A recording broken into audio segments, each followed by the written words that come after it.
Second annual Graduate Research Forum. I'm really pleased to have you here today, those of you who are students, faculty, members of the community, and members of the university leadership. It's really an honor to be able to have you share this space with some of our really energetic future scholars, leaders, entrepreneurs, etc. My name is Sandy Morgan. I'm the Vice Provost for Graduate Studies, and I'm welcoming you here today not only on my own behalf, but on behalf of Dean Rich Linton, also the Vice President for Research, my Associate Dean, Mia Tuan, Assistant Deans, Cassie Fisher and Deborah Otley, and in fact the whole staff of the Graduate School.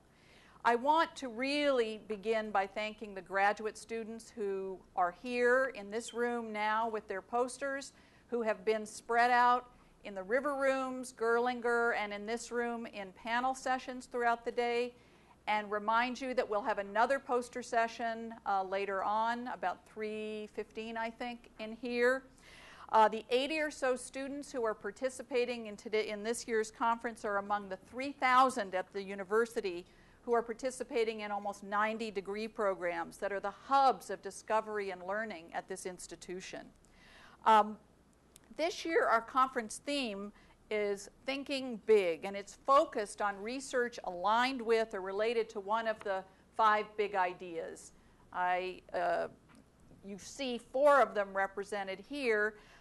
They are the Americas in a Globalized World, Human Health and Performance, Green Product Design, Global Oregon, and Sustainable Cities. Each of these are nodes of collaboration among faculty and graduate students doing really important research, very innovative teaching, and in many cases reaching out into the community with various community groups, industry leaders, etc. It's a very exciting thing that we're able to connect that large research and strategic initiative out of the Provost's office with graduate research. So thank you to all of the leaders, too, from the Big Ideas for helping make this a success. This conference is just one of a series of initiatives that the Graduate School has launched that are designed to not only support the academic quality, but interdisciplinary exchange and the development of very diverse intellectual communities for our graduate students. This conference was not our idea. It came from our Graduate Advisory Board, and we are very proud to be able to be responsive and work with our graduate students in putting events like this on. There's a tremendous amount of work behind the scenes that goes into what looks like a kind of simple group of tables and posters, etc., and I just want to call out some of the people who have been so important to making this work this year. First of all, our 2 graduate teaching fellows, Shangri-La Wynn from Geography and Environmental Studies, and Tara Aikenoy from Architecture, for their outstanding work. Several other members of the graduate school were particularly important in pulling off this conference. Assistant Dean Cassie Fisher, who's right here. Marsha Walker, the assistant to the Vice Provost. And Associate Dean Mia Tuan. But we had all of our staff involved as volunteers throughout today and previously. Sarah Craig, Judy Perkins, Pam Case, Deb Otley, Jared Nagel, and Debbie Davidson. And this is a team that works every single day to try and make graduate education at this university work well for the students and work well for the faculty. So let me now for a moment introduce Jim Bean, who is our Senior Vice President and Provost of the university. As the Chief Academic Officer here, he provides tremendous vision and leadership every single day that helps to set the context and provide essential support for graduate education. He's also what you could call the chief architect of the Big Ideas process, and therefore a particularly appropriate welcome speaker. Before taking on this particular role, he was the Harry B. Miller Professor, well, he probably still is, and Dean of the Charles Lundquist College of Business here at the University of Oregon. He came here in 2004 from the University of Michigan, where he was an Associate Dean for Academic Affairs and Professor of Industrial and Operations Engineering. And since this is a research conference, we should call out his research. His own research interests focus on, I hope I get these words right, genetic algorithms, integer programming, and infinite horizon optimization as applied to equipment replacement, capacity expansion, asset management, production, and scheduling. We're glad he's our provost, too. So thank you. Let me welcome him now to the podium.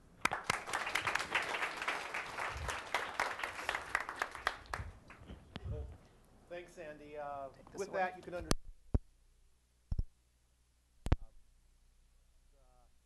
I've been in a lot of different disciplines over the years I've been in the academy, and so it's just wonderful to see all the different intellectual models and creativity and discovery that's represented here today.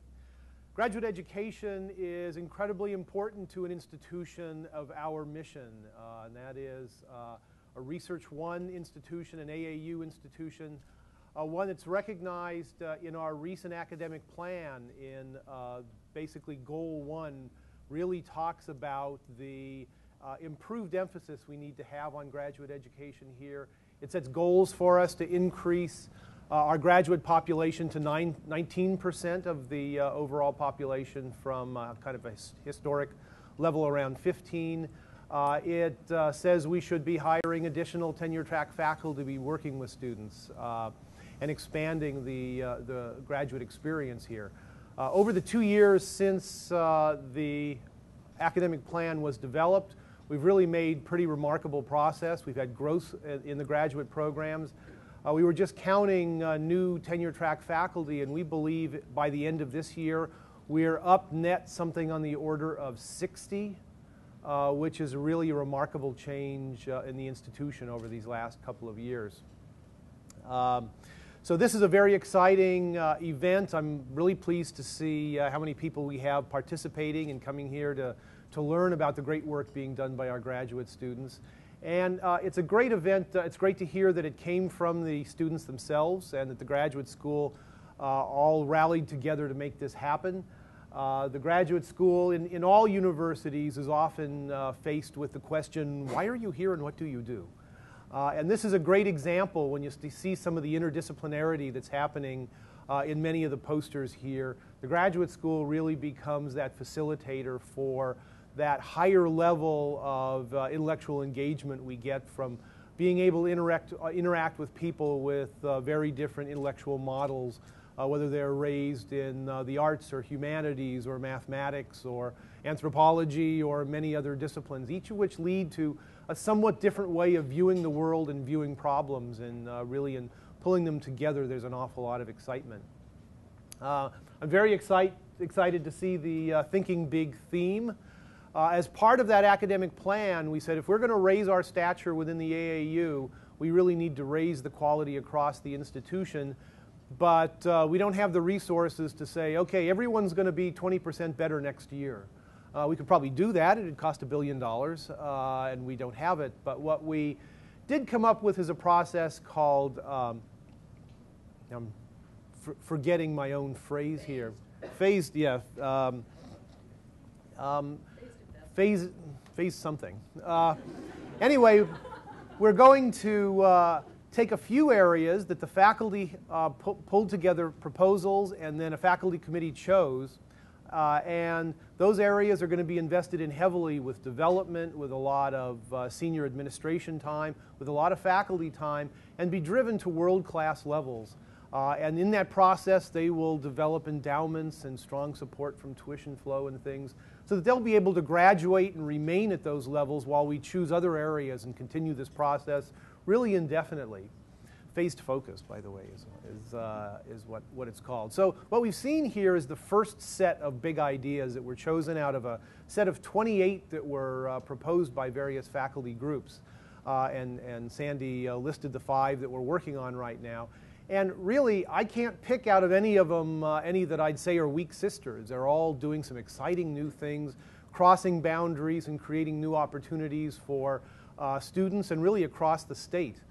And you see some of that influence here. Some of these posters are not directly involved with the big idea, but the big idea and the discussion around them just creates an intellectual activity on the campus related to those areas. So we're in our second year now. Probably as we get into the second half of the third year, we will institute a process to evaluate each of them, see how they're doing, and see which ones we need to give advice to. Some of them are already so successful that we just need advice from them. And so we'll be seeing new ideas coming forward as we develop new directions, new big ideas over the next couple of years. So we're just going to have to keep having these graduate research fora over and over again, because there's going to be a lot of new folks and a lot of new ideas. So again, let me thank Sandy and Mia and the whole team from the graduate school for pulling this together. It's really a tremendous contribution to the intellectual fabric of the institution. And I look forward to looking at a few more posters and talking to a few more of you before my schedule yanks me out of here. So thanks.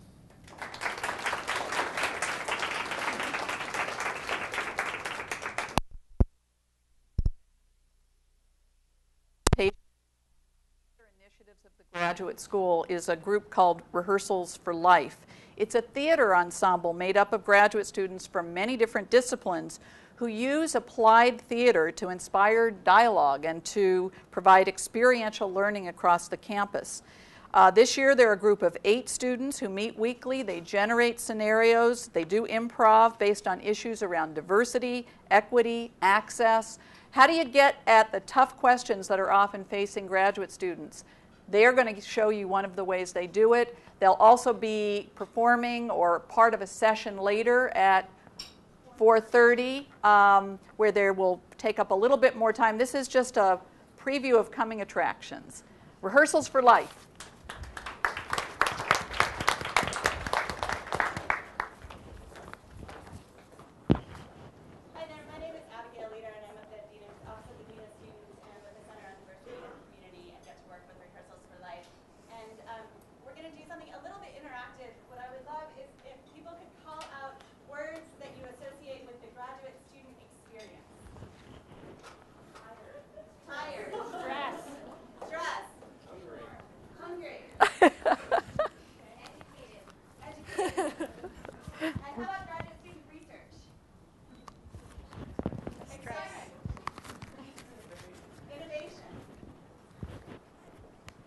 Creative.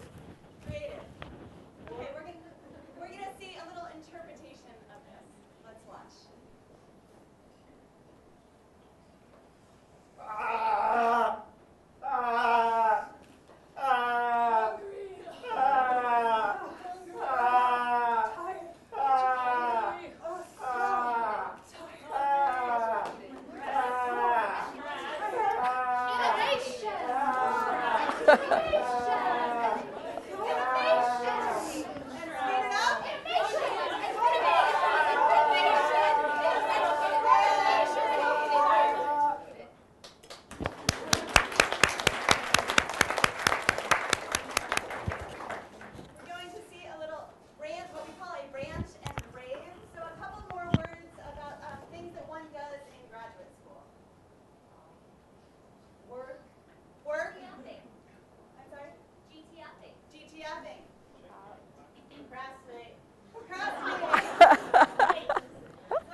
Let's start with procrastination.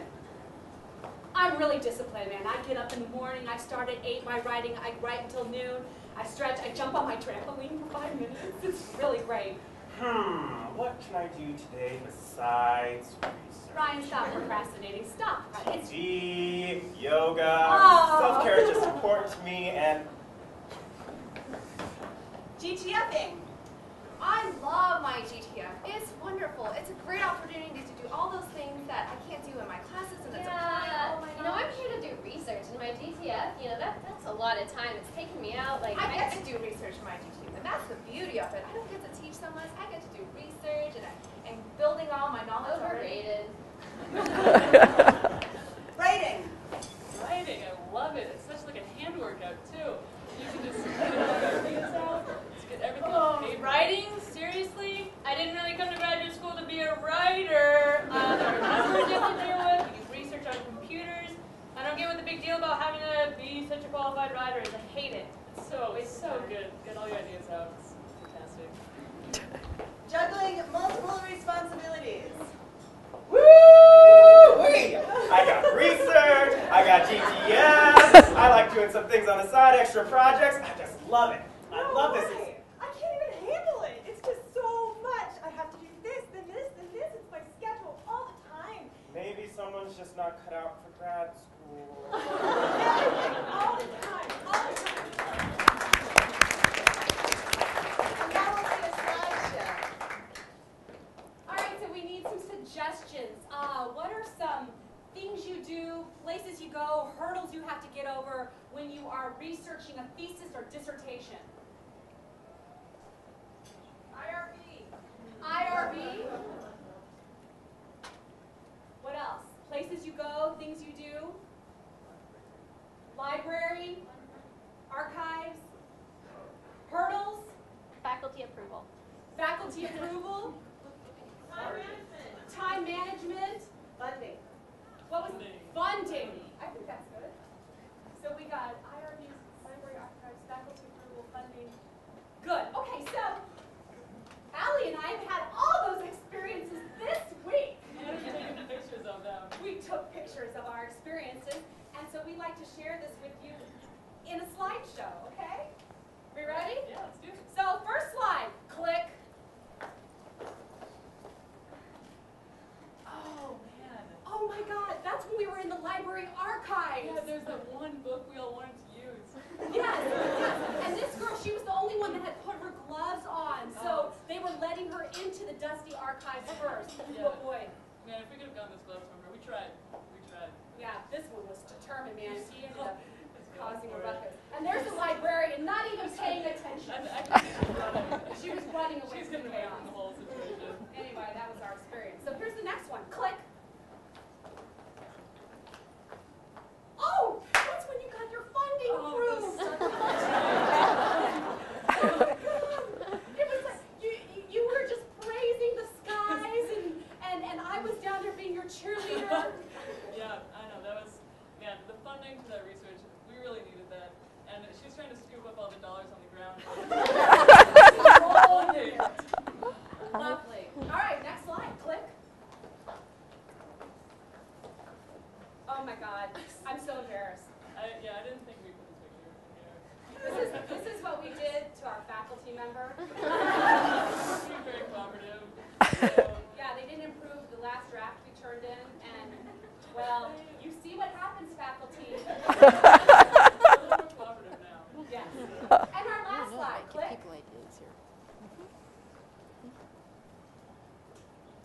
We're trying to get those people to do a survey. Oh yeah. I don't think they really understood it. No, not quite.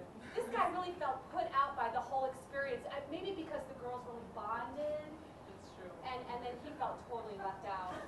I guess next time when we're doing that sort of survey, we need to take this, into consideration.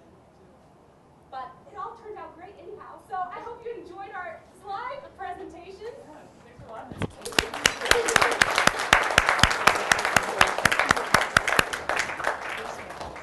Do we have mod flutter? I'm Ryan Robinson, and I'm a second year in the doctoral program for counseling psychology. And when I think about research, I think that it's kind of a reflection of who I am, because I'm researching things that I've gone through in my life and hopefully finding out different things in turn helping people who are like myself. John Wilson, I'm a first master in architecture, and graduate student research for me is about insights and ideas that I'm interested in and hopefully making a difference with them. I'm Tiffany Hall, and I'm a master's in public administration student. I like to do research because it can maybe give me travel grants to go to conferences where I can meet the leading professionals in my field. My name is Francesca Pitriculo. I'm a second year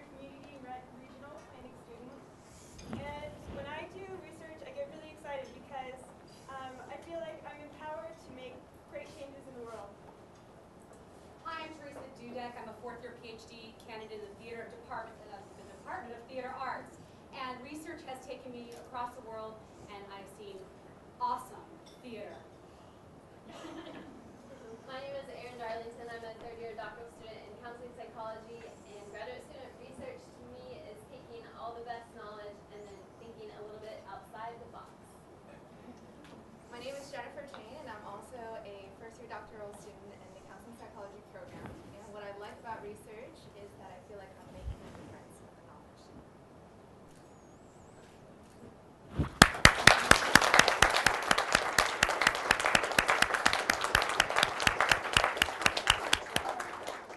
Thank you. Thank you all. Go back to your mingling and learning and talking and eating, and let's hope to see some of you later in the day.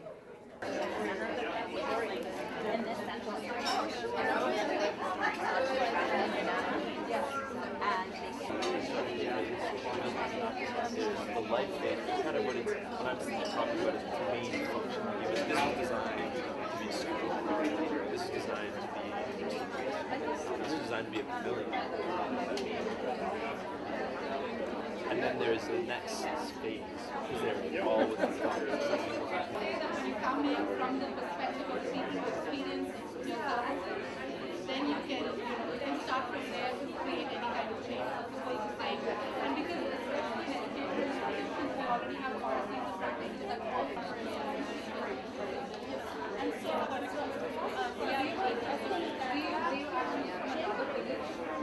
I'm in the Department of Philosophy, and I'm working on critical multicultural transnational feminisms.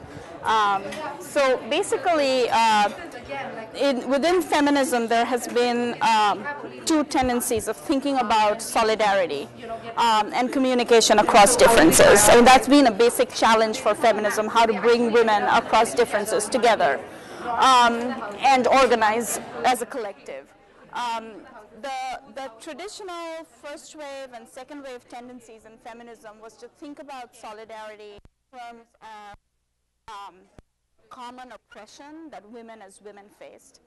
And so the borders, the cultural differences, cultural, national, religious borders that divide women did not really receive adequate attention. And so of course that meant that some groups would be left out of the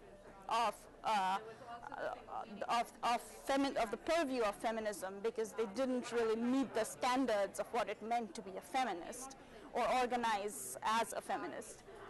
So the post-colonial critique, what we call the third wave, the post-colonial critique of feminism asks us to pay serious attention to borders that divide women, because the borders make a whole lot of differences between women in terms of issues, their needs, their interests, and so on.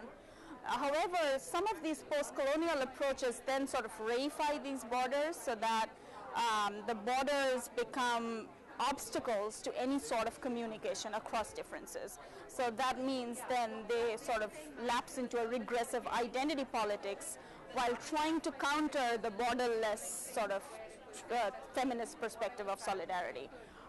In my project, it's divided into two parts. The first negative part is the critical part of the project is to think about, is to basically argue that both these tendencies within feminism, the borderless feminist perspective and the perspective that resorts to cultural essentialism and the reification of borders, basically embraces a very similar perspective on how they understand borders. So I worked through that perspective to say and try to think about the problems with the attitude towards borders both of them take. And in my project, what I do is I try to come up with an alternative way of understanding borders so that when borders are thus understood, we can talk about preserving the integrity of different groups while also trying to think about ways of communicating between them. So that's what the main project is about.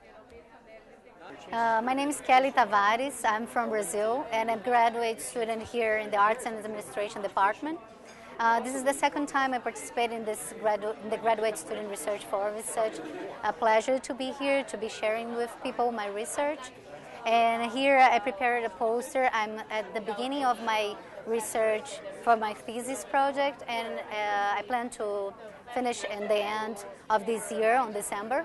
And my goal here with this research is to find out about evaluation tools for our arts organizations and also community-based arts organizations who are really interested to know about empowerment, if they are empowering their staff, if they're empowering people through their programs and services. So how do you measure if they're really being democratic in their practices? So how do you measure organizational democracy?